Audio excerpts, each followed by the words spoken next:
ఓం నమో భగవతే శ్రీరమణాయ. 10/12/45. నిన్ననో మొన్ననో ఉదయం చిన్నస్వామి ఇతరులు ఒక పామును భగవాన్ హాలు పరిసరాలలో చూశారు. ఆ పాము ఏ జాతిది? కొట్టండి కొట్టండి అన్న అరుపులు మాకు వినపడ్డాయి. దెబ్బలు మాకు వినిపించగానే ఎవర్రా కొట్టేది, ఎవర్రా కొట్టేది అంటూ భగవాన్ కేకలు వేశారు. ఇలా కొట్టవద్దంటూ భగవాన్ వేసిన కేకలు వారికి వినబడలేదేమో. ఆ పామును చంపేశారు. వీళ్ళని అట్లా కొడితే అప్పుడు తెలుస్తుంది దాని అర్థమేమిటో అని భగవాన్ అన్నారు. రాత్రి అరుణాచల మహత్యం గురించి మునగాల వెంకట్రామయ్య వ్రాసిన ప్రతిని పిసి దేశాయి హాలులో భగవాన్ ముందు చదివారు. కొన్ని నెలలకు ముందు హైదరాబాద్ బేగంపేట నుండి రామచంద్రారెడ్డి అనే యువకుడు ఇక్కడికి వచ్చి 1-2 రోజులు ఉండి సినీ కెమెరాతో భగవాన్ను కొన్ని ఫోటోలు తీశాడు. ఈరోజు సాయంత్రం 6:30 ప్రాంతాలలో అతను తన వద్ద దాదాపు 100 అడుగుల ఫిల్ము ఉందని, భగవాన్ అనుమతిస్తే దానిని భగవాన్ ఎదుట ప్రదర్శిస్తానని విన్నవించుకున్నాడు. భగవాన్ అందుకు ఆక్షేపణ చెప్పలేదు. 2 మనుషులు హాల్లో పడమర వైపు ఒక తెల్లని గుడ్డను తెరగా పట్టుకున్నారు. దానిమీద ఆ యువకుడు తీసిన చిత్రాలన్నీ కనపడసాగాయి. హాలులో నుంచి భగవాన్ రావడం, నారాయణ అయ్యర్ కొడుకు రామనాథాన్ని కలుసుకోవడం, అతని చేతుల్లోని అతని చివరి బిడ్డను తన కర్రతో తాకుతూ వానితో మాట్లాడటం, భగవాను గోశాల నుండి వచ్చి కొండనెక్కుతూ ఉండడం, అక్కడి నుంచి తిరిగి రావడం, వారి వెంట మిసెస్ తలయార్ ఖాన్, కుమారి సూనా దొరాబ్జీ, ఇలాగ ఎన్నో దృశ్యాలు. మేమందరం ఆ చిత్రాన్ని ఎంతో మెచ్చుకున్నాం. కానీ భగవాన్ వాటిని స్పష్టంగా చూడలేకపోయారు. భగవాన్కు దృష్టి అంతగా మందగించిందని మాకు అప్పుడే తెలిసింది. అందుకని భగవాన్ చూడడం కోసం భగవాన్ సోఫాకు దగ్గరగా దక్షిణంగా ఉన్న కిటికీ దగ్గర ఆ చిత్రాన్ని మళ్ళీ చూపారు. కానీ అప్పటికీ వారు ఆ చిత్రాన్ని స్పష్టంగా చూడలేకపోయారు. ఈ సందర్భంలో భగవాన్ ఇలా చెప్పారు. గ్రాంట్ డఫ్ లేదా మరెవరో భగవాన్ ఫిల్మును హాలీవుడ్లో చూశామని ఆశ్రమానికి వ్రాశారు.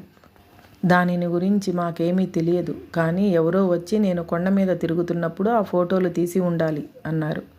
6 నెలల క్రితం కేకే నంబియార్ కూడా 100 అడుగుల ఫిల్మును తీశారు. కానీ అది సరిగ్గా వచ్చినట్లు అనిపించలేదు. కొన్నేళ్ల క్రితం జయదేవలాల్ స్నేహితుడు తన సినీ కెమెరాతో అట్లే తీశారని, ఆ తరువాత వాటిని గురించి ఏమీ విననందున అవి కూడా సఫలం కాకపోయి ఉండాలని వెంకట్ అన్నాడు. 12/12/45. ఉదయం 10 గంటలప్పుడు దేశాయి చదవటం కొనసాగించాడు. 40 ఏండ్ల క్రితం కుంటిగా ఉన్న కుప్పయ్యరు కాళ్ళు బాగయి మళ్ళీ నడిచిన సంఘటనను గురించి చదువుతుండగా భగవాన్ ఆ సంగతి తమకు తెలుసునని, కాళ్ళు బాగైన తర్వాత కుప్పయ్యర్ను తాము చూశామని అన్నారు. అప్పుడు నేను, అదంతా నిజంగా భగవాన్ చేసినదే అయి ఉండాలి. ఆయన అవన్నీ బయట పెట్టరు. ఇలాంటివన్నీ వారి గుప్తచర్యలు అన్నాను. నేను అలా అనడానికి కారణం లేకపోలేదు. భగవాన్తో చిన్నప్పుడు కలిసి చదువుకున్న రంగయ్యరు మరి ఒకరు ఈ విషయం భగవాన్ తమకు చెప్పిన దాన్ని బట్టి అది భగవాన్ చేసిన అద్భుత కార్యమేనని అన్నారు. వారు చెప్పింది నిజమే అయి ఉండాలి. భగవాన్ ఎదుట ఆయన వింటుండగా హాలులో నా పక్కనున్న వారితో నేను ఈ మాట అన్నప్పుడు భగవాన్ విని ఊరుకున్నారే కానీ కాదు అనలేదు.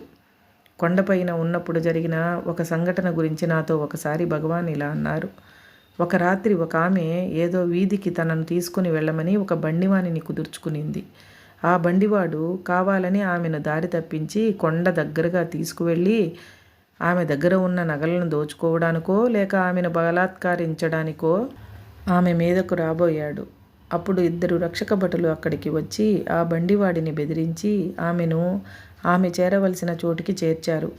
ఆమె ఆ రక్షక భటుల నంబర్లు గుర్తుంచుకొని తర్వాత వారి కొరకు విచారించగా ఆ రాత్రి అట్టి సేవ చేసిన వారు పోలీసుల్లో ఎవరూ లేరని తెలిసింది. ఇది కూడా భగవాన్ పనేనని రంగయ్యరు నమ్మకం. ఇప్పుడు నేను దాన్ని ఒప్పుకుంటాను. మొట్టమొదట భగవాన్ ఆ కథ చెప్పినప్పుడే అది అరుణాచలుని పని అని ఆయన అన్నా భగవాన్ చేసిన పనే అని నా అనుమానం. భగవాను అబద్ధం ఆడారని మనం అనలేం. ఆయన తామేది చేసినా తాము అరుణాచలుడు ఒకరే కాబట్టి అన్నీ అరుణాచలుని పనులుగానే చెబుతుంటారు. మధ్యాహ్నం 2:50కి నేను హాలులోకి వెళ్ళేటప్పటికీ భగవాన్ తమిళ అరుణాచల పురాణం చదువుతూ ఉన్నారు. అందులో ఒక ఘట్టంలో గౌరీదేవి అరుణాచలంలో చాలా వీధులు దాటి గౌతమాశ్రమానికి చేరింది. తన ఆశ్రమానికి గౌరీ రావడం చూసి గౌతమముని సంతోషాన్ని తెలిపే సంఘటనను సూచించే పద్యాలు అరుణాచల పురాణంలో వచ్చినప్పుడు భగవాన్ కళ్ళు చెమర్చాయి. ఆయన గొంతు గద్గదమైంది. భగవాన్ ఆ పుస్తకాన్ని పక్కన పెట్టేశారు. దేశాయి దానిని తీసుకుని చదవడం సాగించారు. పూర్వము ఇలాగే తమిళంలో తేవారము, తాయుమానవార్ లాంటి గ్రంథాలలో భక్తిపూరిత ఘట్టాలు వచ్చినప్పుడు భగవాన్ చదవలేకపోవడాన్ని నేను చూచి ఉన్నాను. ఈ మధ్యాహ్నం నేను భగవాన్ నుంచి అరుణాచల పురాణం తీసుకొని ఆయనను అంతగా కదిలించిన ఘట్టాన్ని చదువుకున్నాను. భగవాన్ మాకెవరికీ తెలియపరచకుండా దాచాలని చూసినా ఆయన అనుభవాన్ని నేను కనిపెట్టేశానని భగవాన్తో నేను అన్నాను. అందుకు భగవాన్, ఈ పురాణం చెప్పేవాళ్ళు మధ్యలో వివసులు కాకుండా ఆయా ఘట్టాలను ఎలా వివరించగలుగుతారో నాకు తెలియడం లేదు. వారు తాము చెప్పడం ప్రారంభించడానికి ముందే తమ హృదయాలను రాళ్లలా గట్టిపరుచుకుంటారేమో అన్నారు. దేశాయ్ అరుణాచల పురాణం చదివేటప్పుడు అందులో ఈ పవిత్రగిరికి అష్టముఖాలు ఉన్నాయా అని అడిగితే అందుకు భగవాన్, అష్టవసువులు బ్రహ్మ ముందు తమ్ము తాము పొగుడుకోవడంతో వారు తమ విలువనంతా కోల్పోయి దానిని మరలా సంపాదించుకోవడం కోసం అరుణగిరి చుట్టూ తపస్సు చేశారు. అప్పుడు శివుడు ఈ కొండలో అష్టముఖుడై వారందరికీ ఒకేసారి దర్శనమిచ్చాడు. అష్టవసువులందరూ ఈ గురు చుట్టూ 8 చిన్న కొండలలో ఉన్నారు. వారందరూ ఇప్పటికీ కొండల రూపంలో ఈ పవిత్ర గిరి చుట్టూ ఉండి తపస్సు చేస్తున్నారనడాన్ని అర్థం చేసుకోవడం కష్టమే. వారందరూ ఈ కొండలపై ఉంటూ ఇప్పటికీ తపస్సు చేస్తున్నారనా లేక వారే ఆ కొండలనా అని ఇంకా కొనసాగిస్తూ, అష్టదిక్పాలకులు సరిగ్గా ఎక్కడెక్కడ నిలిచి కావలి కాచేవారో ఇప్పుడు అష్టదిక్కులలో లింగములున్న తావులు అవేనా లేక ఆ లింగములు వారు ప్రతిష్ఠించి పూజలు చేసినవా? ఈ విషయాలు ఇప్పుడు తెలుసుకోవటం కష్టం. గౌరీదేవి సరిగ్గా తపస్సు ఎక్కడ చేసిందో, గౌతమముని ఆశ్రమం ఖచ్చితంగా ఎక్కడో కూడా ఇప్పుడు చెప్పలేం.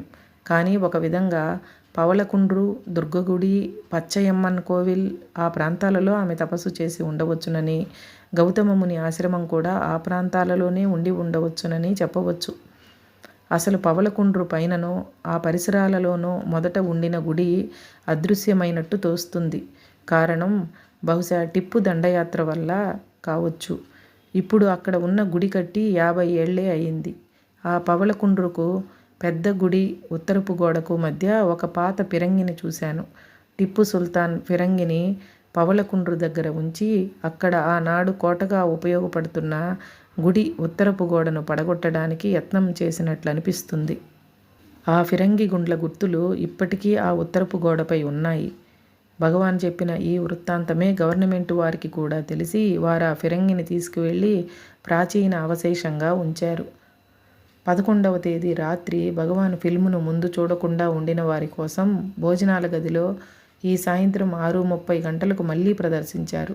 మేము ఇంక లోనికి పోకముందు యోగానందులు మరియు అమెరికన్ వనిత నోయేకు గురువైన శుక్లా అనునతను భగవాన్ యొక్క సినీ చిత్రాలను తీసినారని, ఆ చిత్రాలు చివరకు హాలీవుడ్ చేరాయని, అవి గ్రాంట్ డఫ్ ఇతరుల దృష్టికి వచ్చాయని వారు ఆశ్రమానికి వ్రాశారని భగవాన్ తెలిపారు. హరే రమణ.